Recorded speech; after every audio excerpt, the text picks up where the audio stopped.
to say what Bender meant no, for Chris, but maybe I'll leave it later. We all know. Yeah.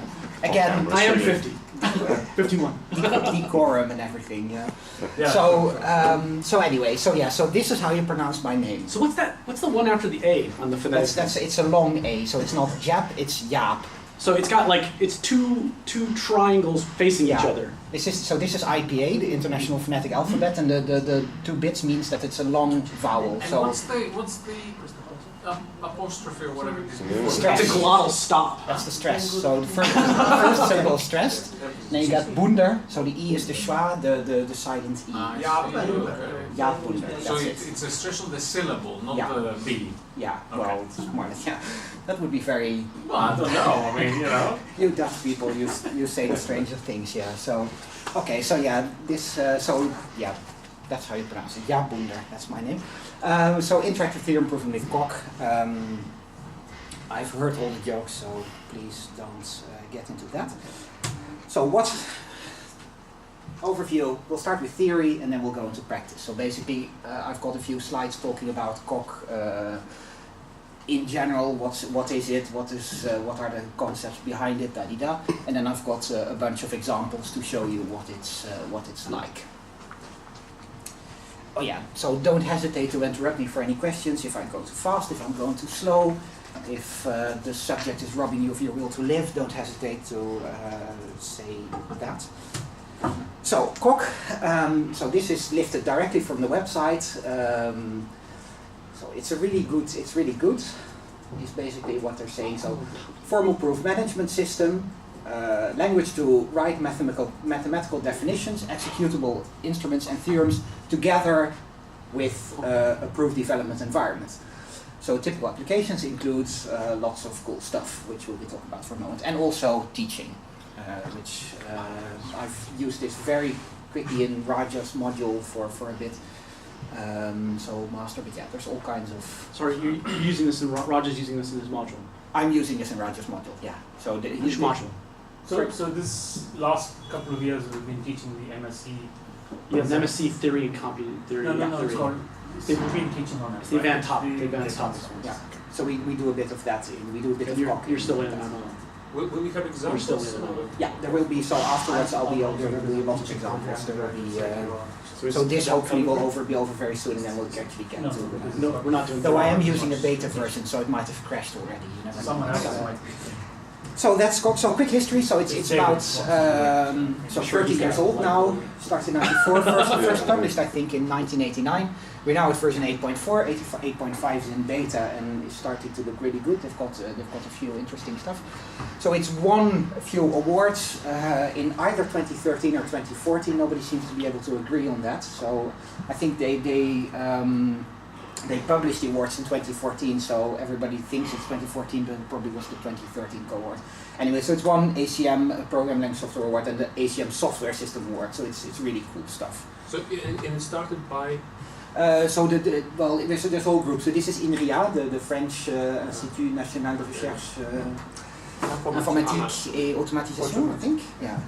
So basically, there's a lot of people. So Thierry Coquin is one of the persons. So he sort of, I'll be going into that actually in a moment. But yeah, there's a whole team involved with this. Gérard Huet as well, Xavier Leroy, those kind of. So there's a lot. It's a lot of Frenchmen basically. So a few bits that have been done with Kok. So the really famous thing that everybody talks about is the formalization of the proved four-color theorem, the four-coloring theorem for graphs, which is Georges Montier. The fundamental theorem of algebra has been formalized. This was done in Nijmegen by my MSc advisor, Herman Geuvers. I probably should have added IPA bits to that as well, shouldn't I? Anyway, so fundamental theorem. There was a proof by Jean Couchon, Jean-Christophe Filiatre of the disjoint sets data structure, right? So this is union types basically, and sort of proofs on the correctness of that. The big new thing is the Veit-Thompson odd order theorem, which is the thing is basically that apparently this four-color theorem mathematicians were sort of that's years old, nobody cares about that. So Gontier basically asked the mathematician, what would you be really impressed by if we managed to formalize that? So they said, yeah, the odd order theorem would be really cool for the group theory. So they basically did that. Took them, I think, 8 years to formalize, but it's just been finished. So this is, and of course there's CompCert, which is Xavier Leroy, which is basically a C compiler they've implemented in Coq and completely verified, verified that it actually does what it's supposed to do, in the sense that the semantics of what you put in are the same as the semantics of what you get. So cool stuff done with Coq. There's also a group of really talented people working on quantum information processing in Coq, but that's... Why is it not on that list? It might turn out to be a dead end. Modesty forbids. Sorry? Modesty forbids. I'm not that modest. Yeah, you're not, but I am. So. Wisdom, one might say. So how does this work? So this is and one of the reasons it's called. So there are a few reasons it's called Coq. So you've got the Thierry Coquin, who is one of the main persons who started it and who sort of developed the calculus of inductive construction. So the calculus of construction is also sort of, and of course Coq is the French word for rooster. So that's also, there's a whole tradition in France of having incredibly punny project names and also having animal product names, so it's kind of that is in it. So it's basically so Coq is, it includes a complete programming language. So you've got Galena, which is I think Latin for rooster, which is basically a programming language, which is a sort of a complete functional programming language. Galena's chicken, right? Yeah, it's Italian. Oh, come on! Ooh, yeah. Not rooster, but the female thing. Okay, well. Hen. It's a hen. Okay, fair enough. So Is yeah. it really indictive constructions, or are they supposed to be inductive? Inductive, because they are inductive. It is inductive. I was like, is there some other logic term I'm unfamiliar? No, you're right. No, that's a typo. So yeah, calculus of inductive construction. Actually, I think now it's even called the calculus of co-inductive construction because they do that. Ah, what's that? That's induction, but even better. And Sweet. if you speak to Andre, he'll endlessly lecture about it. Oh, cool. Yeah. It just basically means the other way around. Instead of starting at the bottom, so Isn't that deduction? no, that's called co-induction. Cool. Just to make things I complicated. mean, I think there's a lot of terminology which is slightly different meaning at this point. I gotta give a lecture on AI. logic to people in my AI class. So I'll note out that there's some funny terminology. Exactly. Boy, do I set fuzzy logic lectures if I'm not doing fuzzy logic. Yeah, that's what They it made me inevitably teach it, I will, but becomes, I otherwise. suppose. Yeah. So anyway, you've got this programming language which is really richly typed, which is called probably one of the most complicated type systems around, and that also has a higher order logic. So the thing is that you can write your programs in Galena, so if you can implement algorithms in Galena, and then use the proof system to actually prove your things correctly. We'll see later on in the examples how that actually works. So how you do that kind of thing. There's the vernacular, which are basically just sort of the regular commands where you define theorems and definitions and functions and everything. And there's also a tactic language, which is kind of a scripting language for proofs. So you can. I'm sorry, is it kind of like a cut in Prolog? No, it's really a scripting language. So it's a simple programming language. Because the way proofs work is you use tactics to modify. See how you're going?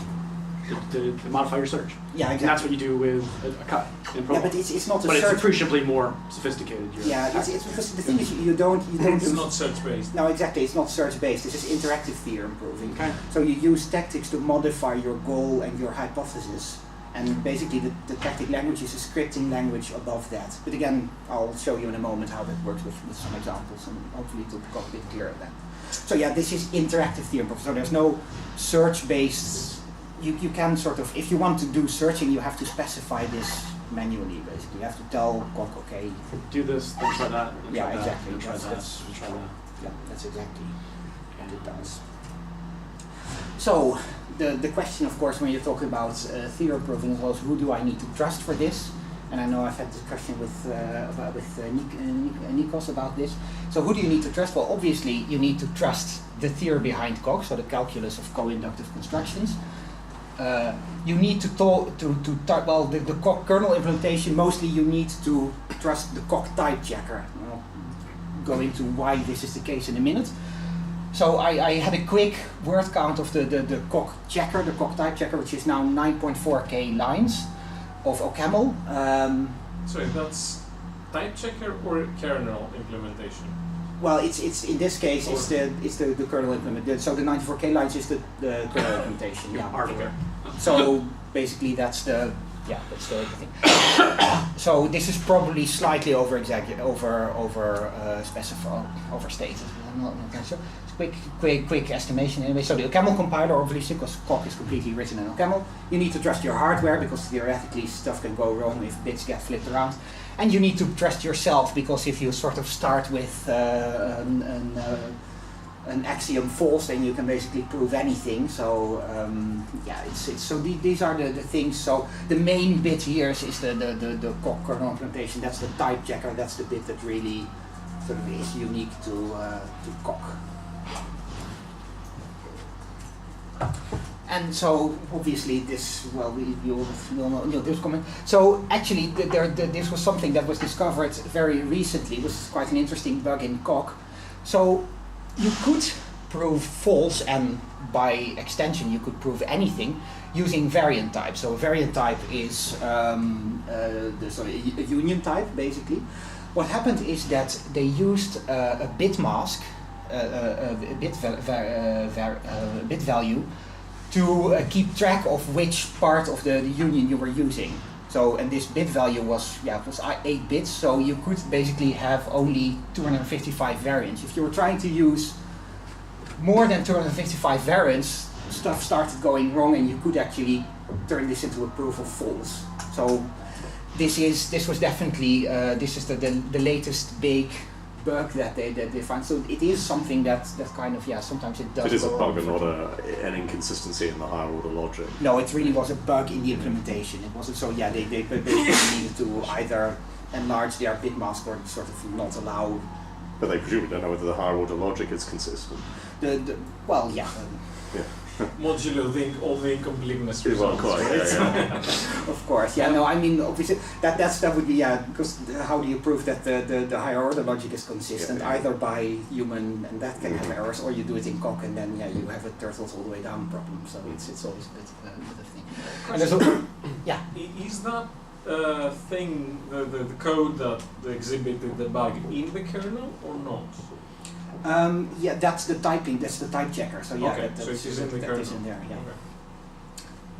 And so something, this is slightly older, to 2011 I think, but you also at some point you can use things like COC allows for plugins. So somebody wrote a plugin that kind of subverted the whole type checking mechanism and allowed you to prove anything. So that's also something you can do. But basically, if you this definitely is, but it's been fixed now, but generally if you don't do anything really stupid, you can kind of trust COC. Shall we say? But yeah, there are of course bugs. I thought I'd mentioned this before anybody started accusing me of lying. So a bit of theory, and it would be this was something I was saying to Florian just now. It would be nice to have the same kind of presentation, but for Isabelle, because COC has a slightly different way of doing things from Isabelle. So Isabelle and LCF style, the way they prove correctness is they've got an abstract data type to represent theorems by, and by the ML type checker and by the construction of this data type, you can rely on the fact that then anything you prove is correct. It's more or less. So the idea is you look at the very, very small kernel, which is one module and an abstract data type called thm.ml, thm.something. And this is a kind of some sort of programming, software engineering principle that you have a very, very small kernel which you have to trust, which is really 100 lines maybe or something. I can show it to you, you read it, and that's it basically.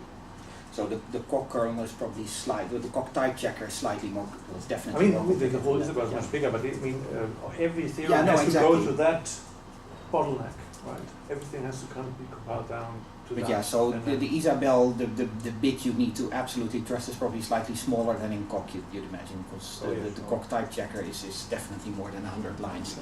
Why can't you prove they're correct? Your 100 lines of code. I mean, it's just a small bit of code that would be relatively If pretty. you can prove it, I mean. Can you prove that bit of code is correct? I mean, this is what you guys do. I don't know the Yeah. answer. I'm not No, no, trying no. to be difficult. No. Well, It's the a good thing point. is, I don't know. it's the catch-22 problem, isn't it? Because what do you prove it correct in? Yeah, exactly. It's more like a question about So model, is it right? an incompleteness issue? Yeah, but No. I know not about Isabel, but about all light. That's the same All light, as yeah. small It's a kernel. proof in itself. Yeah, something like that. You can relax a bit the hypothesis, the logic for the kernel, and so you can prove with the version with relaxed hypothesis.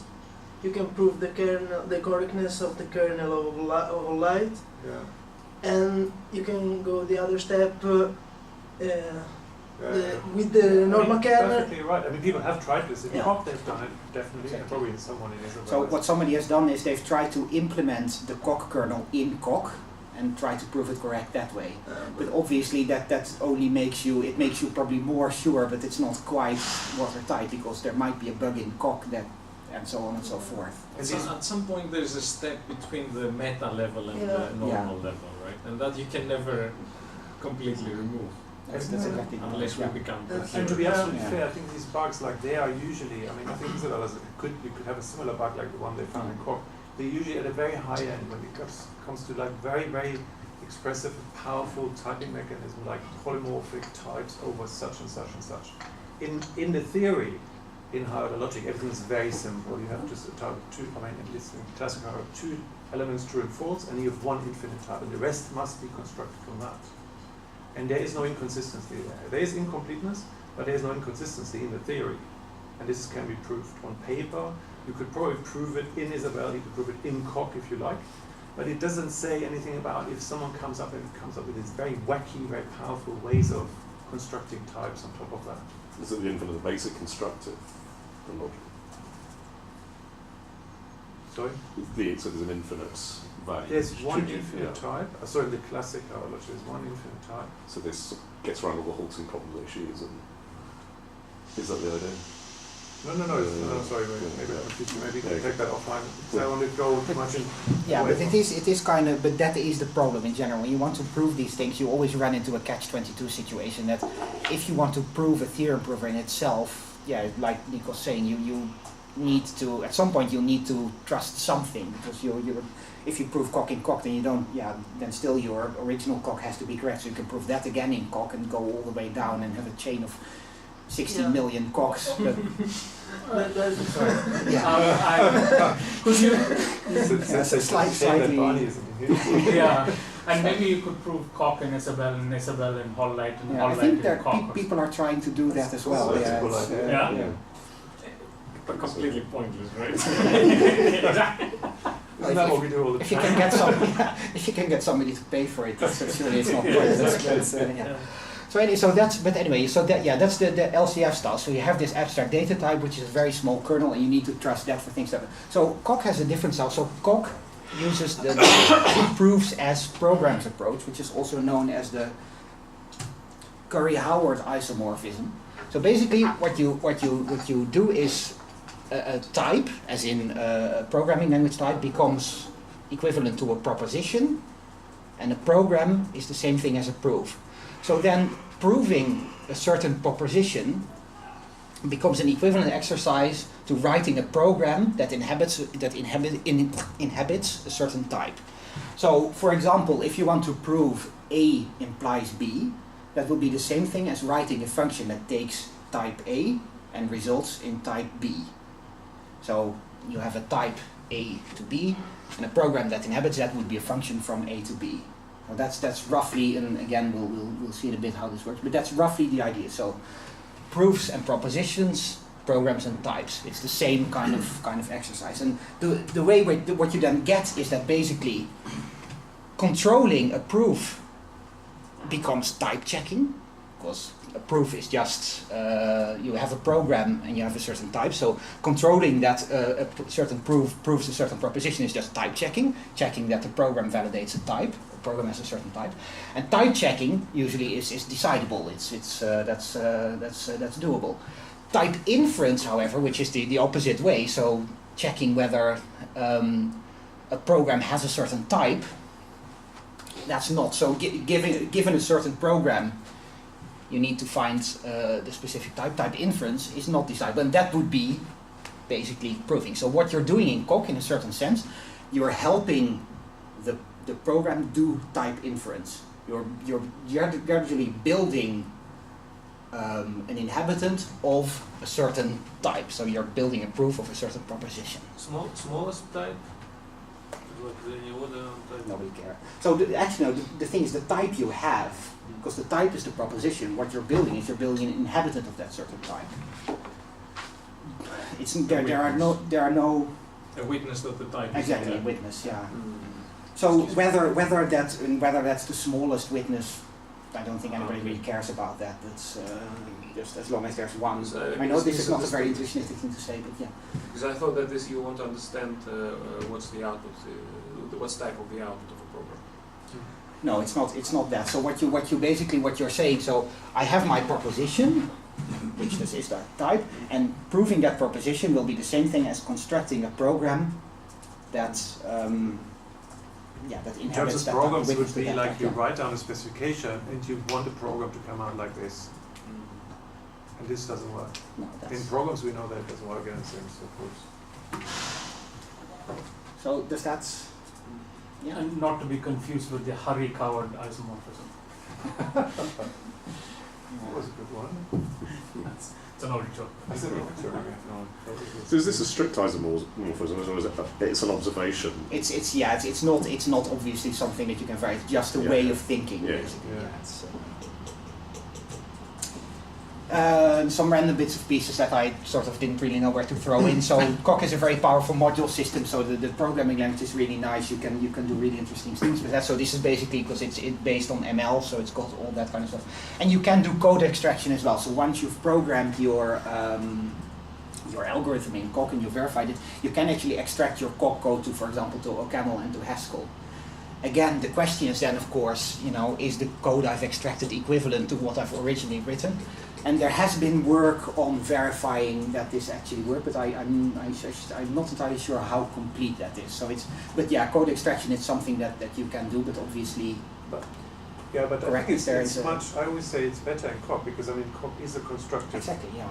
type theory. So every term, is a construction which proves the type. So you really, basically could take your proof or whatever it is and then run it. Yeah, no, exactly. So It's not necessary. It's implicit in the If idea. you want to run it in OCaml in some way because that compiles to machine code or something, it's a possibility. You can do it. It's not. Yeah. So that's more or less the theory. So is that all vaguely? So there will be a lot of examples now, sort of, which hopefully make it all a bit more clear. But so far, everybody okay? Yeah. Right. Where is randomness there? Well, this is in a very colloquial sense. There's no. And where are the bits? Well, you can define the type of a distribution, and then say some function has this type, etc., etc. No, these are really just sort of miscellaneous, maybe if you prefer that word. But so I need to get to. Oh. So now we have the. Oh Lord. So is this readable or is this? Readable. Yeah, okay, that's good.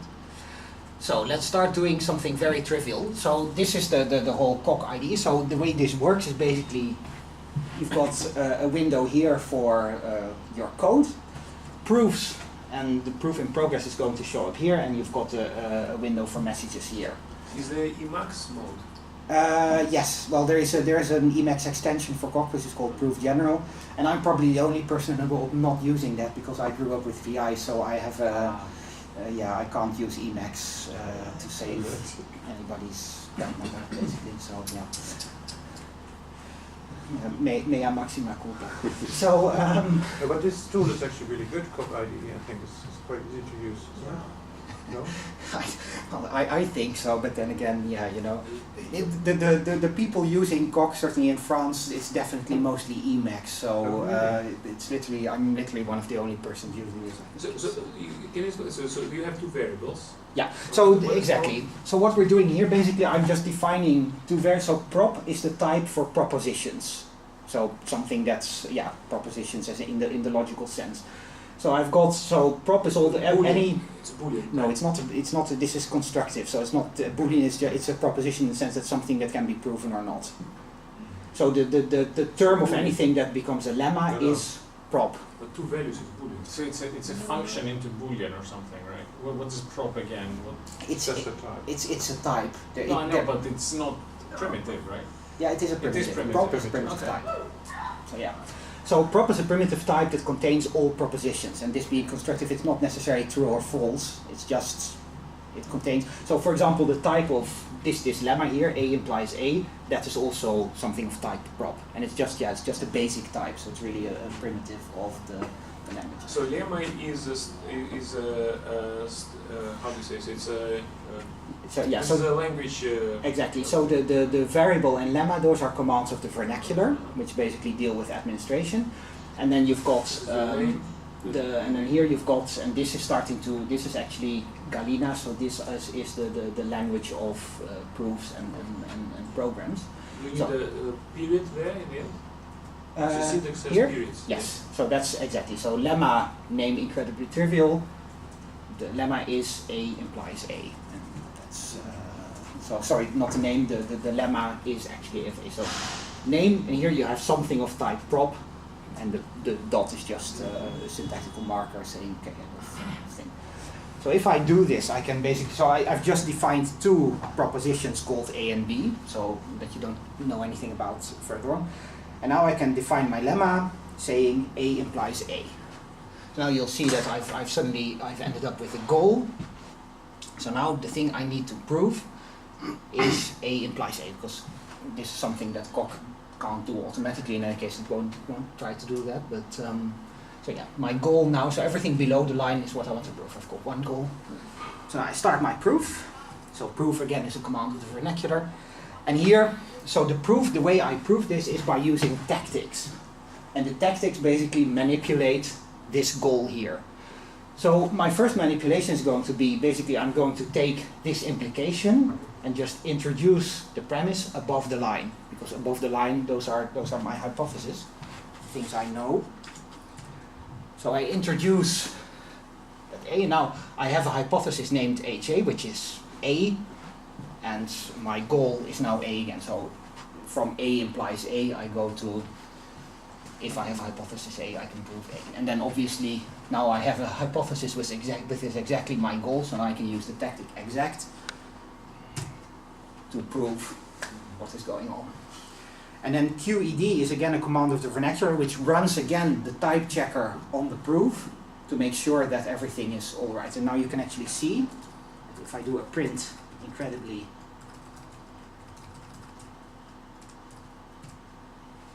you see that I've now incredibly trivial is actually a function from something of type A to that thing, so the identity function basically, and which is of type A to A. So here you can see that the proofs of programs, the proofs as programs approach.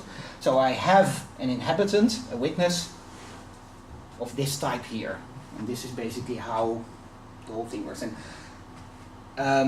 you can yeah. The A in the lemma is the A you've declared top and exactly. at the top. Okay, so it's not. So you have to sort of type your free variables in the lemmas. Not necessarily. You can you've also got things like for all and that kind of stuff. But yeah, you're free. Well, it is all typed. It's a typing. Sorry, am I? No, I think I think it's kind of a good answer. I mean, in a sense, this is like a free variable in this module, by what Jaap said. There Okay. are constructors for actually introducing it as part of the lemma.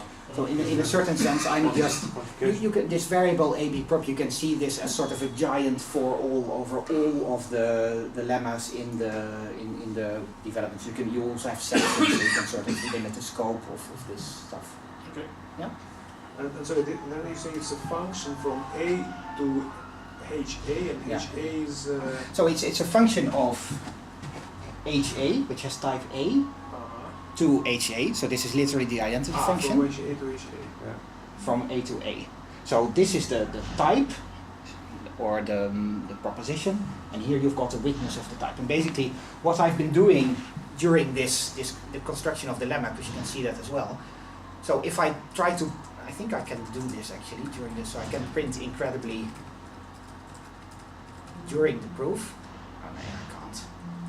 There is a way, because basically what it does, there is a way to do this, but basically what it does, so it starts out with something that's completely undefined, and by the tactics you start defining what it is. So for example here, at this stage, incredibly trivial is just something that you don't know about.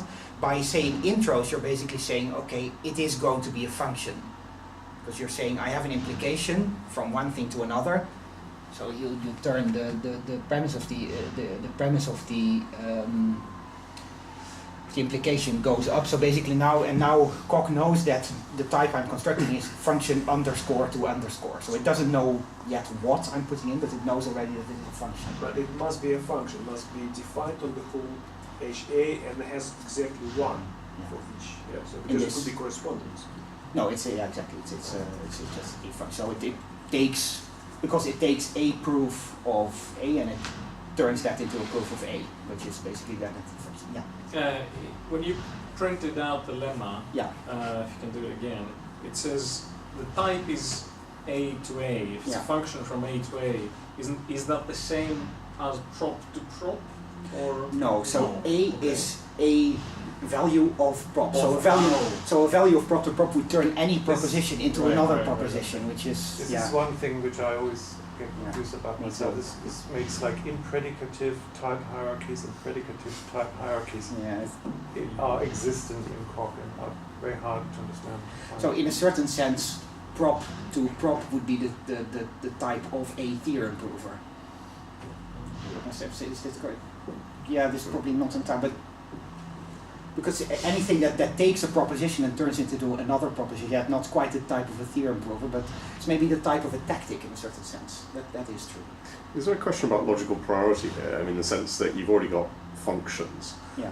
mapping from type to type, and you've got the identity function already built in effect, Mm-hmm. and you're proving that A implies A. Yeah. Is it not the case that in just having arrived at some sort of notion of functions and isomorphic and identity functions, that perhaps implication, you would have used implication and the fact that A implies A already prior to that? I mean, this is obviously a methodology Yeah. question, but But this, yeah, because in this case, this is an incredibly, this is a very trivial. But the thing is, so it's because it's in certain, so because this is what Florian was implying as well. It's sort of you've got a lot of different levels here. So this function here is not necessarily. So this is really a function of the programming language, Galena. Whereas you can define functions here as well, but those would be functions of the higher level, so the vernacular. So it's all kind of certainly doing things like A implies A and having the identity function. Yeah, that's kind of. Another question behind it, I don't know whether this was a question, it might be like, there are certain trivial facts, do you have to prove them? Is that what you're wondering about? I mean, some Yeah. things are So- axiomatically there. well, exactly. So I guess it's just what do the actual axioms of Galena look like? Yeah. So that's there are. I have to point you to the cockpit. Actually, Galena doesn't have very many axioms in itself. There are a lot of kind of introduction and elimination rules, that kind of thing. But I don't think there aren't that many axioms. It's very general as far as I. I mean, like in Isabel, for example, the axioms you really have in hierology is about 5 or 8, so you can basically look at them and you can verify them. These are most a few axioms and a few rules, and I wonder whether Coq has any at all. Maybe Yeah, I think they don't it, need it, any. it, I think. I don't think they do. Really, No. pretty But yet there's a notion of functionality already. Yeah. Yeah. There is no. So there must be some Yeah. axioms in that, surely, just a defined Yeah. function. So probably these Oh. rules must be there somehow. Yeah, I mean, so exactly. You've got there are rules. So this calculus of inductive constructions has a lot of rules about how you, for example, so how implications work, how you define these things. So I think there aren't axioms as such, but there are rules about how you. Well, basically, it's type checker. As long as it type checks, that's the kind of the control. So it's The on the type other checker. side of the Curry-Howard isomorphism. Yeah. Basically, Lena's written as exactly. program, Exactly. Yeah. but you're proving logical. So you're proving logical functions Exactly. in I think programming. that's why. Yeah. Exactly. Yeah. The Okay. rules are actually no rules because they are just, that's the way the type theory is basically a functional Right. calculus, which Exactly, yeah. has So certain in the, Okay. the type Yeah, checker yeah. basically semantics. implements your calculus of Yeah. inductive construction. So in the type checker tells you that this is something that is. So as long as it type checks, then it's a Right. correct proof. No, I always assumed it was the other way around. That you were proving programs in logic rather than No, that's the doing point. logic So in you go. So the program programs and context. type systems. So Yeah. that's the intermediate. So you start out with a proposition that gets turned into a type. Yeah. Then you write a program for that type, and that then Jump back, becomes yeah. a proof again. So that's the indirection step you're doing. Does that make a vague Well, amount of sense? Yeah. in the sense that it's a bottomless involuted Yeah. meta language built on it. Yeah, this is quite But true. it's as clear as anything can be. Yeah, so so basically just give you some other ideas of some stuff. So for example, if I want, so you can also do A and B, and if you look at how that's defined, this is what we can do. So look at. So AND is basically, so this is just defined as an inductive type, so it has one constructor which takes an A and a B and results in a type A and B. So basically what you're doing is, so for example, by defining constructive, you're basically just defining a new type, because again a type is a proposition. So here I'm just defining a new type which is called AND, which has as parameters A and B, so as prop. So it takes A and B and turns them into A and B, which at this point is the type that we've decided represents AND. So again, there are no specific rules for AND in this in a certain sense. It's just because it all works with type. So if I manage to type something of A and I manage to type something of B, then I can construct A and B because I have that. Sorry, how's the single arrow is obviously not an implication arrow. Yeah, again, so this is A implies B implies A and B. Okay. So we're using it differently from the double implication Yeah. arrow. So the double implication is on the lower level. Okay. The double implication is just Yeah. a function from Okay, something yeah, to yeah. something, and this is actually the logical implication. Okay. So you get on a. So and basically the way this works. So if you do that, you can actually you introduce the two hypotheses, and then here we now have a. So basically what this says is, so we want to type A and B. So split is a tactic that sort of looks at the inductive type, so it sees that AND is defined, it only has one constructor. So it basically looks at what I need to fill in this constructor. So I want to construct something of A and B. The only way I can do that is with the conj constructor, as we just saw. Needs two values. So if I split it, it actually takes those two values here and gives me two different goals. So one goal being the A. Oh, that's the thing. So there are two goals now, but you don't only see one, right? Yeah, well, this is Click on them. yeah. Goal This one, is something that I've. So this is my experimental version of COC. These steps are actually something I added during the last COC development sprint. So this is not general. This is something I took from a Tita basically. But yeah. But you can see, so you've got two goals now. One is from these hypotheses you need to prove A, and from the other you need to prove B. So B. So again, you can do this by doing exact. End of story, and then it's.